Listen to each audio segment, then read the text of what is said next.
और शिफ्ट हो चुकी है और 9 तारीख से ही मुख्यमंत्री हेमंत सोरेन कैंप किए हुए हैं मधुपुर में। आज भी जनसभा को संबोधित किया। जेएमएम के प्रत्याशी हफीजुल हसन अंसारी के लिए वोट की अपील की, जनसभा को संबोधित किया और उसके बाद मुख्यमंत्री हेमंत सोरेन से खास बातचीत की हमारे सहयोगी। मुख्यमंत्री लगातार ताबड़तोड़ सभाएं और जनसंपर्क कर रहे हैं। सर, यह 5वां दिन आज आपका मधुपुर में था।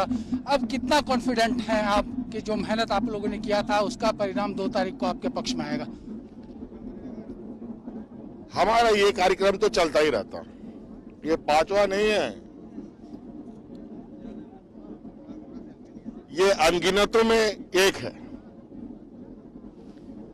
हम लोगों का ये कार्यक्रम अनवरत चलता रहता है।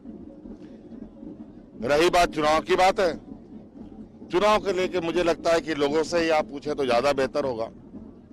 परिणाम तो सामने दिख रहा है। सर, मेरा सवाल ये था कि जो मेहनत किए गए आप लोगों की तरफ से, उसको लेकर अब आप आश्वस्त हैं कि हाँ? अरे यार, आने दो ना। और सर, दूसरी तरफ से इस उपचुनाव के साथ साथ बीच में जिस तरह से कोरोना से सिचुएशन पैनिक हुआ है रांची में, लोग परेशान हो रहे हैं, तो क्या मैसेज उन तक देंगे सर?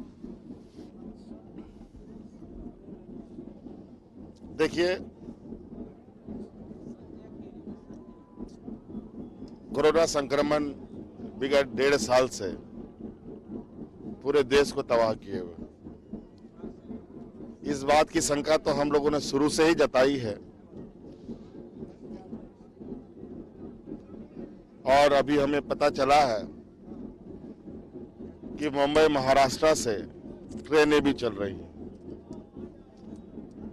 इसका मतलब अंदाजा लगा सकते हैं कि हम और कितने बुरी तरीके से घिरने जा रहे हैं।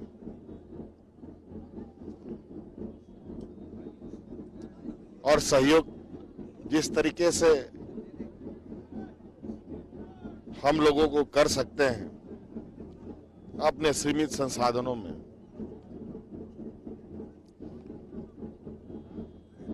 उसी के साथ हमें आगे बढ़ना है। लोग जागरूक हों, लोग सजग रहें, यही फिलहाल इसका इलाज है। लेकिन पेट की आग क्या ना करे। जीवन सामान्य होने लगा, लोग पुनः प्रदेश की ओर पलायन करने का काम लोगों ने प्रारंभ किया, लेकिन फिर से वही स्थिति, फिर से कंपनियां बंद, फिर से लोगों को दूसरे राज्यों से वापसी का रास्ता दिखाना। आज इन लोगों के सहयोग के लिए, इन लोगों की मदद के लिए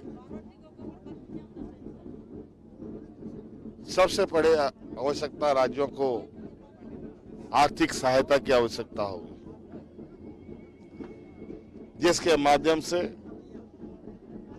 गरीबों का जो नुकसान है उसको भरपाई किया जा सके। और इस विषय पर प्रधानमंत्री जी कुछ दिन पहले ही मुख्यमंत्री जी के साथ VC उन्होंने किया है।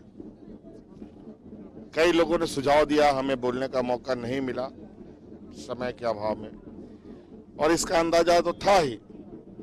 आज इस संदर्भ में राज्यों को कॉन्फिडेंस में लेते हुए केंद्र सरकार इस विषय पर पहल करे,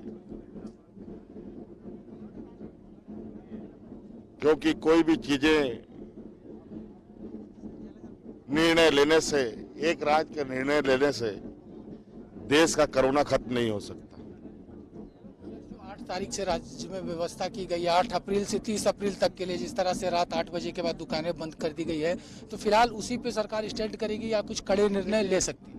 मैंने पहले भी कहा, हल्के पुल्के निर्णय लेने के अलावा कड़े निर्णय लेने से, एक राज्य के निर्णय लेने से देश का कोरोना समाप्त नहीं हो सकता।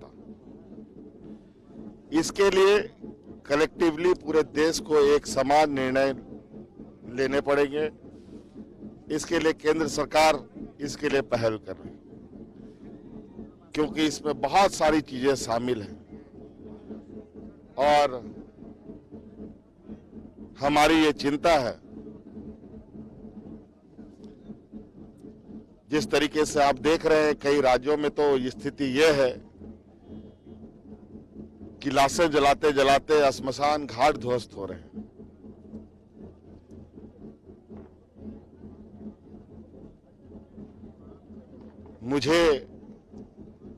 मैं खबरों के माध्यम से राज्य की कुछ हालात को देखता हूं, पदाधिकारियों के माध्यम से बात करके हमने कई चीजों की जानकारी ली। अभी हम लोगों ने प्रोजेक्ट बिल्डिंग के अंदर में भी एक रोटेशन बेसिस का पर लोगों को कार्यालय आने का डायरेक्शन हमने अभी अभी दिया है। हमारी नजर है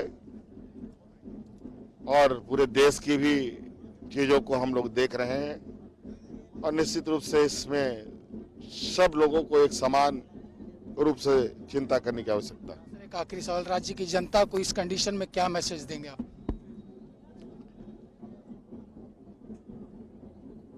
अब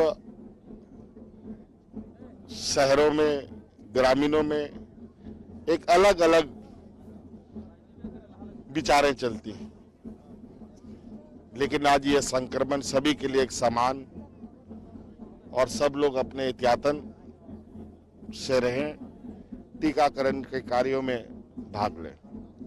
ये थे मुख्यमंत्री हेमंत सोरेन, जिन्होंने स्पष्ट तौर पर बताया कि किस तरह से कोरोना का जो संक्रमण है उसको रोकने के लिए राज्य की सरकार पहल कर रही है और साथ साथ ये भी कहा कि कोई कड़ा निर्णय ही इस संक्रमण को रोकने के लिए कारगर कदम साबित नहीं होगा। सामूहिकता में इसको लेकर केंद्र की सरकार को निर्णय लेना होगा।